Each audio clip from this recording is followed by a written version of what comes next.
Alright, so I just want to show you this kind of cool setup. I know it's probably kind of basic, but I like the outcome. I have a dual screen monitor set up. As you can see, I can move my mouse around, move it over here. I can go, this is all very basic, right? Anyone can set up a dual screen monitor.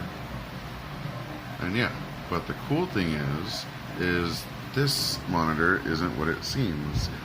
This monitor is actually not only going through an Elgato game capture to record gameplay, which is kind of unnecessary when I'm on PC because I can record gameplay through the PC.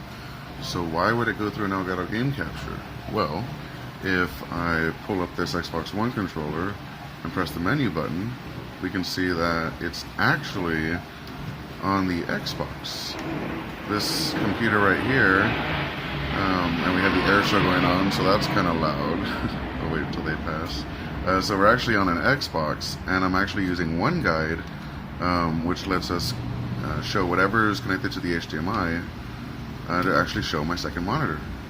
So I'm able to still use it like a dual monitor setup, but I can play and record games on my second screen. So maybe this is kind of basic, but I thought it was kind of cool. Hit me up in the comments. All right.